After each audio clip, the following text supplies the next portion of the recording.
Thank y'all very, very much. Thank you. Thank y'all very much. Thank you. Thank you very, very much.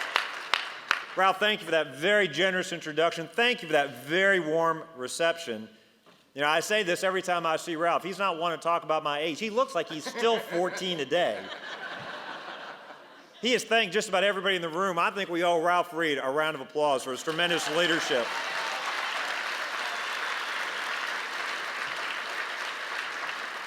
He's been a dear friend to me for many years. You know, I thought long and hard about what I wanted to talk to you about tonight. And I finally settled on the topic of what is it that concerns me the most about the Obama administration. Now, there is a lot to worry about. $17 trillion of debt. A new entitlement program when we can't afford the ones we have today.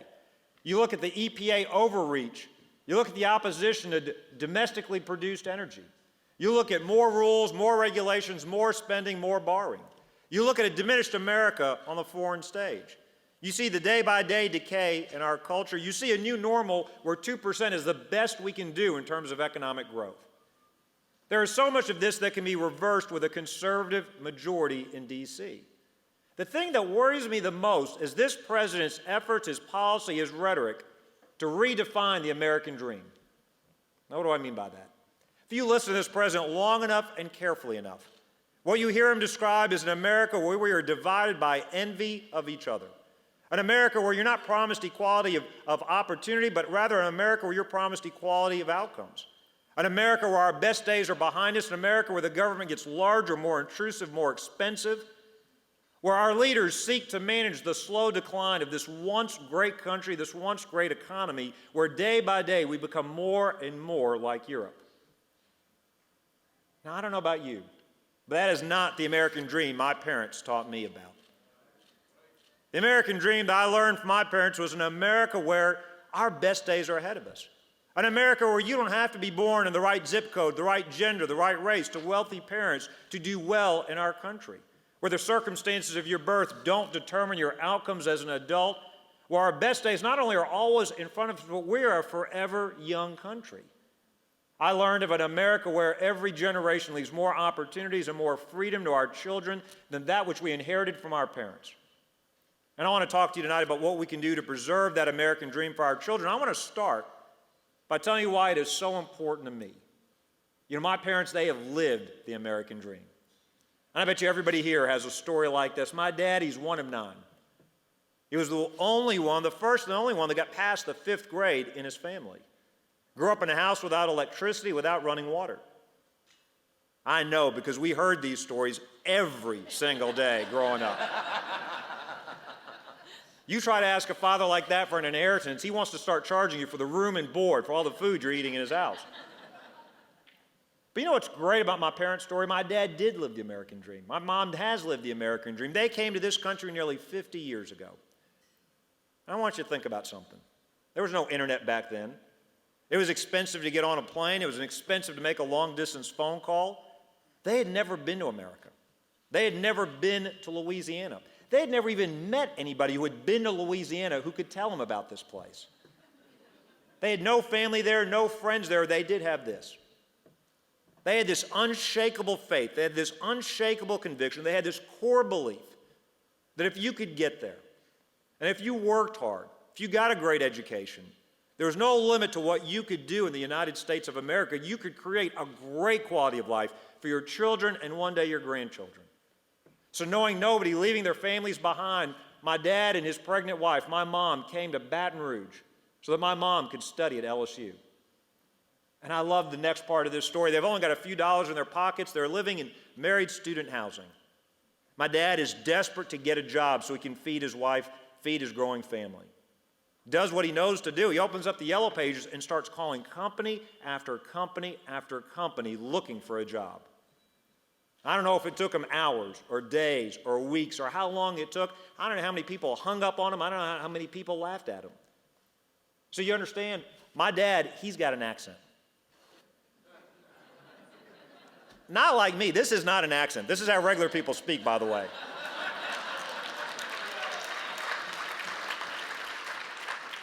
My dad, he's got an accent. But finally, he probably just wore somebody down. Finally, sight unseen, he convinces a guy at a railroad company to take a chance on him.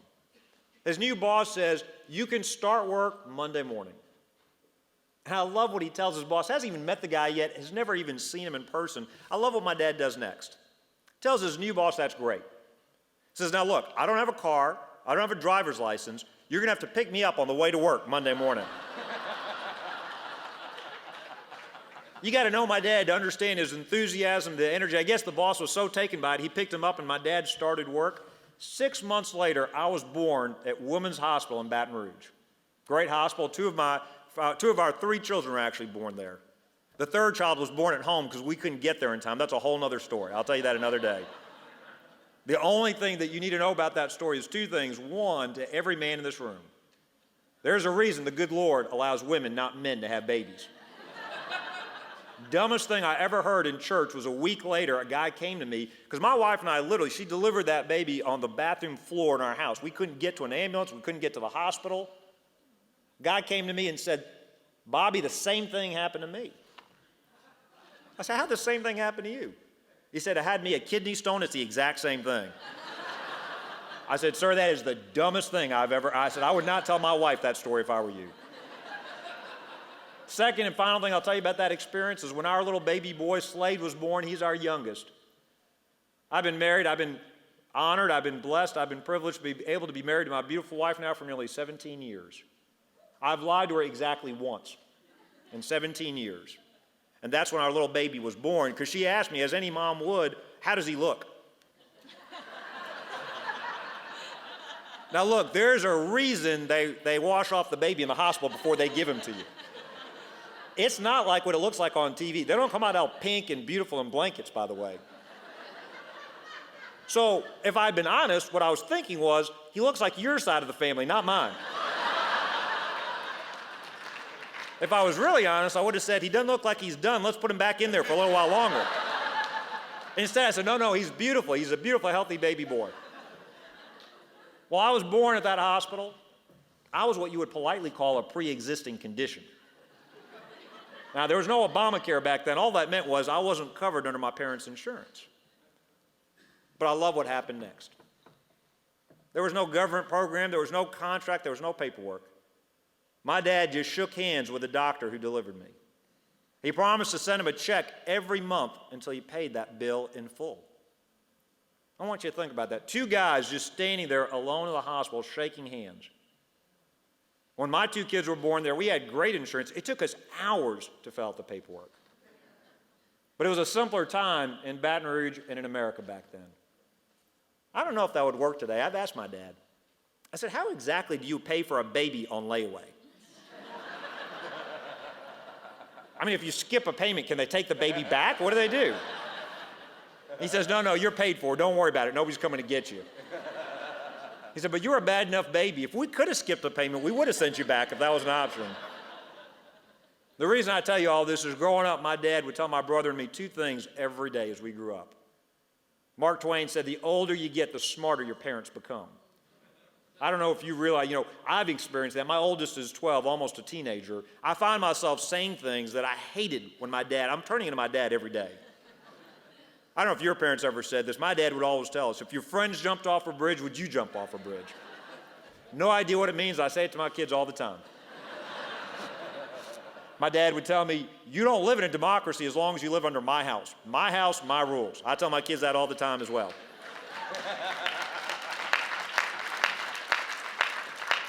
But 2 things my dad taught me every single day, whether you wanted to hear it or not. Number 1, he'd tell my brother and me, sons, you should get on your knees and give thanks to God Almighty that you are blessed enough to be born in the greatest country in the history of the world, these United States of America.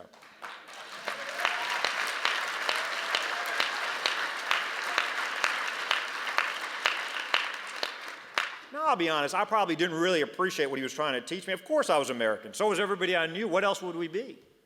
But now that I'm older, I'm beginning to understand and appreciate, I'm beginning to teach my kids that gratitude, that appreciation. The second thing my dad would always tell us. Every day he'd say, sons, I'm not giving you a famous last name. I'm not giving you an inheritance. But I am going to make sure you get a great education. Because he said, see, in this country, if you work hard, you get a great education, there's no limit to what you can accomplish in the United States. How true that is. How many of us have told our kids, or maybe our parents were told by their parents, you could be the first in the family to go to school. You could be the first in the family to start a business.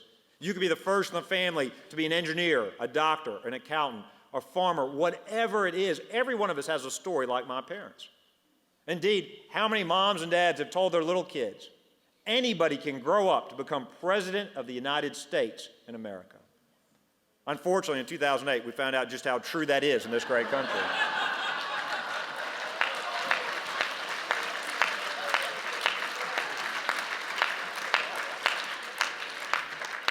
But going back to the American dream, it was so important for my dad to fight to make sure we got a great education.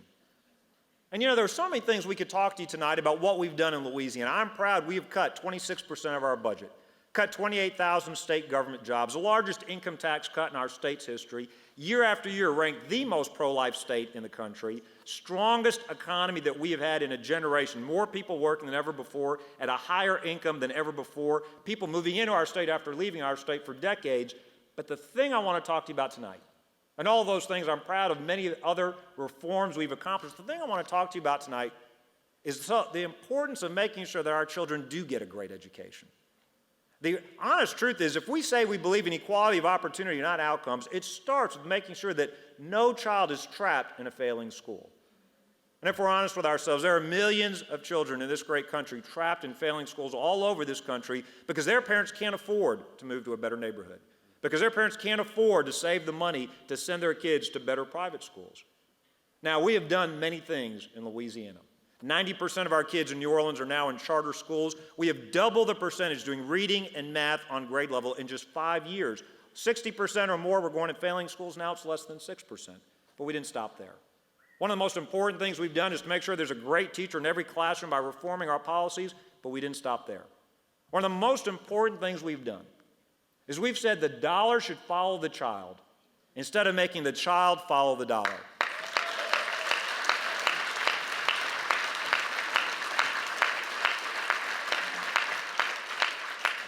Now, what does that mean? In practical terms, that means that every child learns differently. We trust parents to be the first and best educators of their children. They should decide maybe their children will do better in private schools. Maybe their children will do better in Christian schools, parochial schools, traditional public schools. Maybe they'll do better in charter schools and homeschool programs, dual enrollment programs, online programs. No two children are exactly alike. We trust our parents. Every year our scholarship program has grown by double digits. We've saved taxpayers tens of millions of dollars. 93% of the parents are happy with the program. Every year we've got even more demand than can be met by the supply in our schools. Who would be against such a program? Well, first, the teachers' unions. One of them in Louisiana said this: parents don't have a clue when it comes to making choices for their kids. I met with a group of moms the very next day at my home. They said, Governor, we make choices for our children every day. We know the needs of our children better than the bureaucrats in Baton Rouge or Washington, D.C.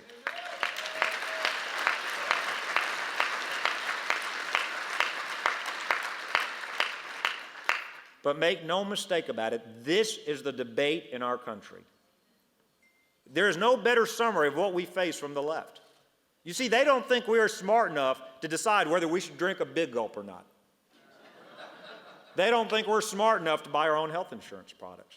They don't think we're smart enough to exercise our Second Amendment rights. They don't think we're smart enough to exercise our First Amendment rights. And they certainly don't think we're smart enough to choose the best school, the best educational path for our sons and daughters. That's what's at stake in this debate. But it's not just the teacher unions. Now remember, in Louisiana, we've got record high graduation rates. In Louisiana, we've got more kids taking the AP exams. We've got growth in the number of kids doing well on the ACT exams. Who, in addition to the teacher unions, could oppose a program like this? Eric Holder and the Obama Department of Justice, that's who. They actually took us to federal court to try to stop this program. I went out there, and what was awful about this, nearly 50 years to the day after Martin Luther King's famous I Have a Dream speech, they go to court to use the power of the federal government to keep these children trapped in failing schools. I came to D.C., spoke at the National Press Club, and I said the administration's efforts were cynical, immoral, and hypocritical.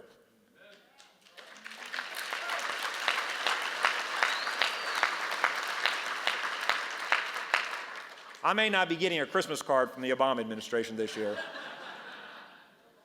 Well, I say cynical because our children only have one chance to grow up.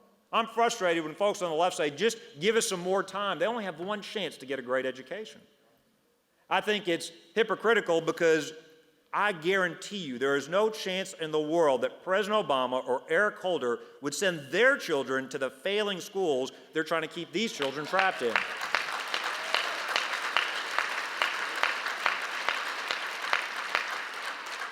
You know what? I'm glad they've got the chance to send their kids to better schools. I just want the same opportunities for the boys and girls in Louisiana and every other state in this great country.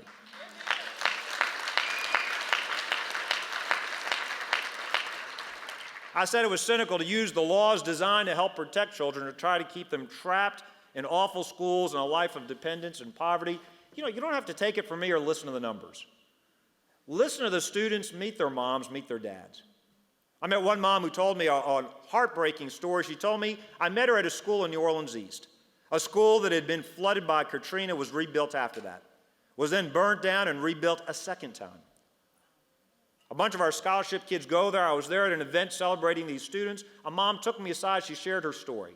And so many moms have told me similar stories. They've said, this is the first time my child is bringing home homework. This is the first time my child is going to a school wearing a uniform. This is the first time my child is going to a safe school. This is the first time my child is thinking about staying in school beyond high school. This mom told me her story. She said, Governor, my little girl goes to this parochial school. She said, you see, my mom, my little daughter's grandmother, she got pregnant, she had me as a teenager, and she went on welfare. She said, I grew up, and then I had my daughter, I got pregnant as a teenager, and then I went on welfare. She said, I'm now working 3 different jobs to try to give my little girl a better future. And she said, because she's in the school, I've got hope now that she won't make some of the same mistakes that I made. That instead, she'll be the first in our family to go to college and have a better life. That's the American dream. We're an aspirational society. And that's why I think it was so awful, and that's why I said to the Department of Justice, I said to the Obama administration 2 things. One, I invited them to come meet those moms and their daughters and their sons. But then secondly, when they wouldn't do that, I said this. I said, we will fight them all the way to the United States Supreme Court if that's what it takes to protect the rights of our little boys and girls.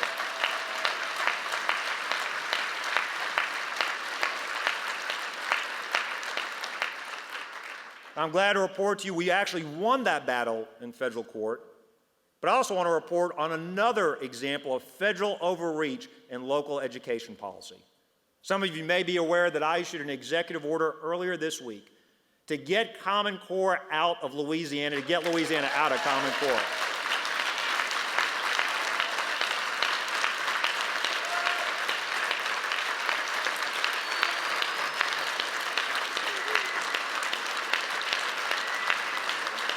Thank you.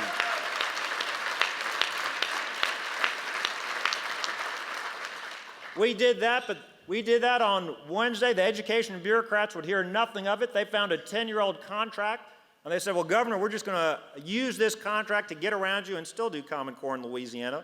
Our Commissioner of Administration, our Division of Administration, stopped that contract. And I'm sure they will find other ways and other tools, but let's be very clear about something. There is a 10th Amendment to the Constitution for a reason. The federal government has no role, no right, no place dictating standards in our local schools across these 50 United States of America.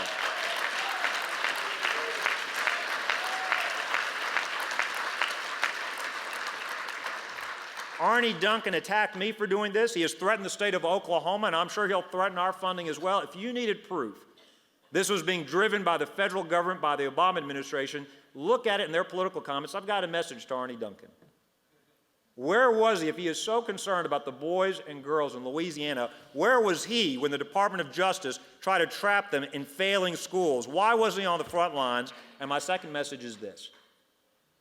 In our state, in the state of Louisiana, as long as I'm governor, I'm going to do everything I can to keep Common Core out of Louisiana and to keep Louisiana out of the Common Core. We trust our parents.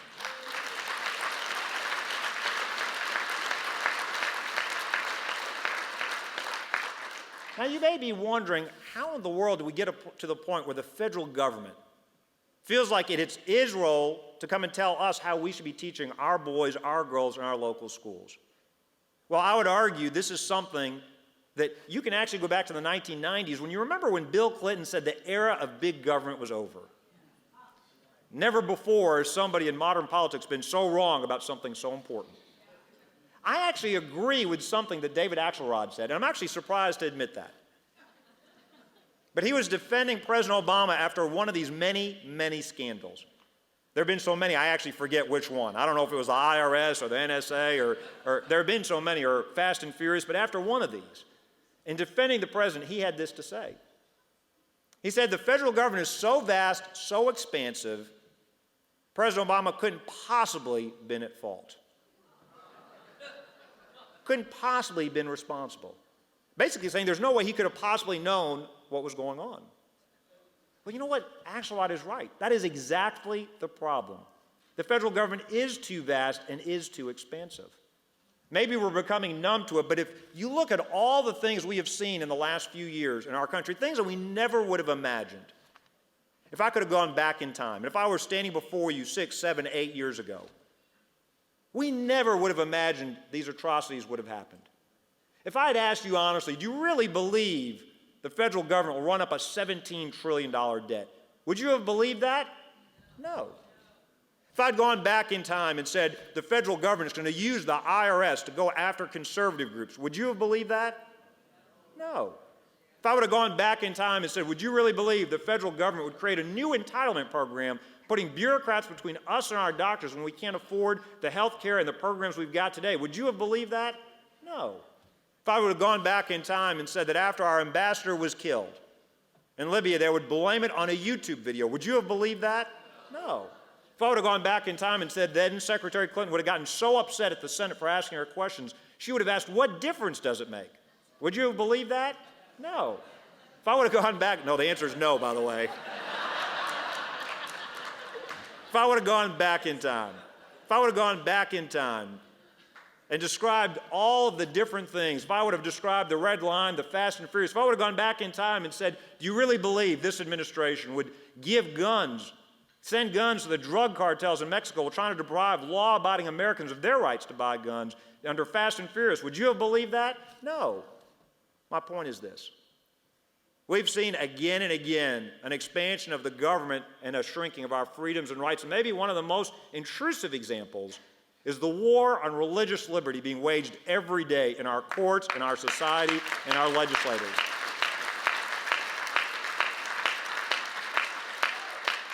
We're all aware of the Hobby Lobby case where the Green family is facing $1.3 million a day in fines simply because they don't want to spend their money buying abortifacients for their employees. But it doesn't end there. You may have seen the HGTV canceling the show for the brothers who dared to stand up for their beliefs, the Benham brothers. You may have seen A&E going after Phil Robertson of Duck Dynasty fame.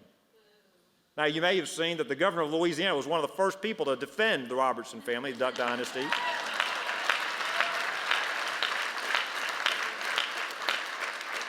Now, you may have thought I did that simply because the show originates from Louisiana, and that's not true. You may have thought I did that simply because the Robertson family are good friends of ours, and that wasn't the reason. You may have thought I had done it because my kids are such great fans. And by the way, I think it's wonderful you can actually watch something on TV together as a family and not worry about the language and the images you might have to see. But that's not the reason I stood up when he was being attacked. The reason I stood up is that I'm tired of the left. They say they're for tolerance. They say they respect diversity. But the reality is this. They respect everybody unless you happen to disagree with them. The left is trying to silence us. I'm tired of it. I won't take it anymore.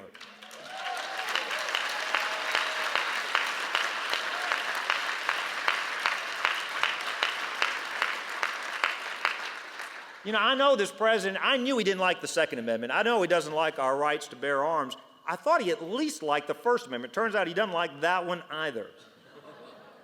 I'm not really for lawsuits. We passed some tort reform in my legislature these last few weeks, but there is one lawsuit I would encourage, I would actually support. You know, we keep saying this president is a smart man. We keep saying he's a constitutional scholar. I'm not exactly sure what he learned during his 3 years at Harvard Law School. If I were him, I would sue to get my tuition money back, because I'm not sure it benefited him at all. Here's my concern. When this president, when Secretary Clinton, when others talk about the freedom of worship, it's almost like they're trying to define religious liberty as something that only takes place for a certain period of time, Sunday morning and maybe Wednesday night, and that's it. That's not religious liberty. And let's be clear, without religious liberty, there's no right, there's no freedom of speech, there's no freedom of association, there are no other of these other rights. We've got a message for President Obama that he didn't learn at Harvard Law, but he needs to learn now. America did not create religious liberty. Religious liberty created America. It is why we are here today.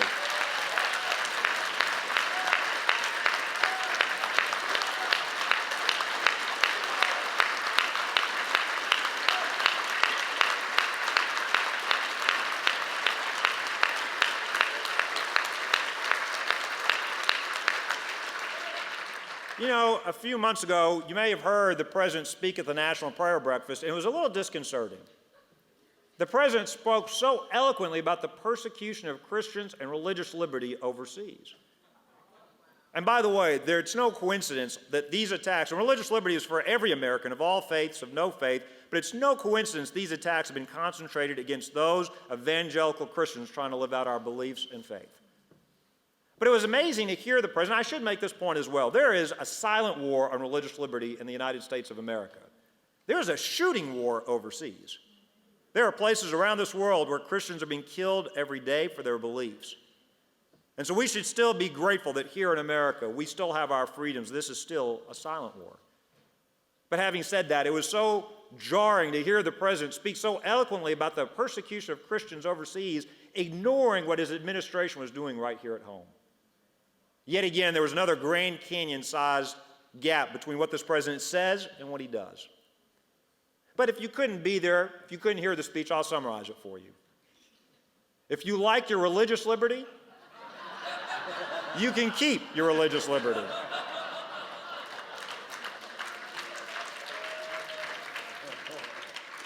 You know, as I wrap up, I want to share just a couple of final thoughts.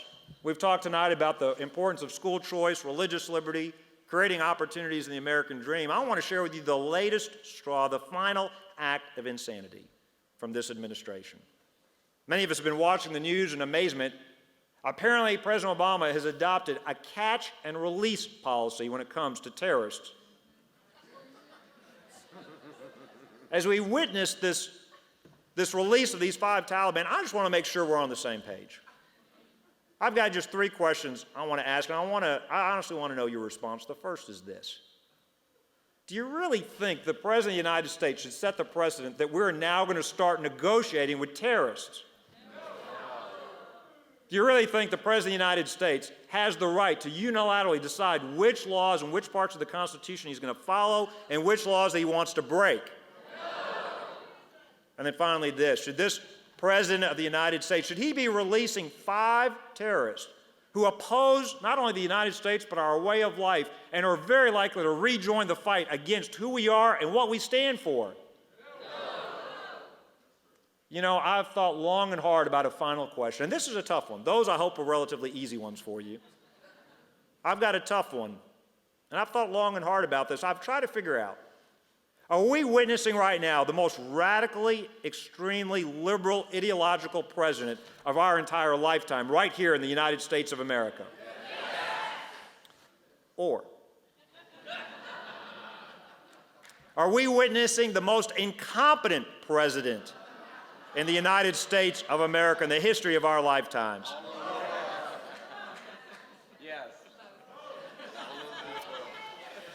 You know, it is a difficult question. I've thought long and hard about it. Here's the only answer I've come up with, and I'm going to quote Secretary Clinton.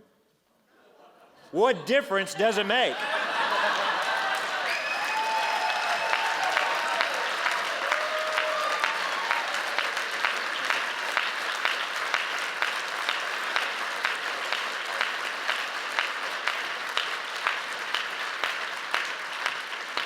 I want to close with a final observation. I said this, I had the privilege of speaking at Liberty University and talked about the importance of religious liberty. I told those students this: we should rejoice in the opportunity to be salt and light in this world. Amen. America doesn't need another class of victims. We don't need another group to whine. But instead, we need to remember this. Our future is bright. Our best days are ahead of us. Like my dad has been teaching me for so many years, we are blessed to be raised in the greatest country in the history of the world, and this is what gives me great hope. The Founding Fathers didn't trust the brilliance of this country to these beautiful buildings in D.C. or our elected government in Washington, D.C. They knew the brilliance of America was in the freedom of our people, and the entrepreneur and the mom and the dad raising their children. They knew this. And I can sense right now a rebellion brewing amongst these United States, where people are ready for a hostile takeover of Washington, D.C. to preserve the American dream for our children and grandchildren. God bless you, and thank you for the work you're doing for all of our kids.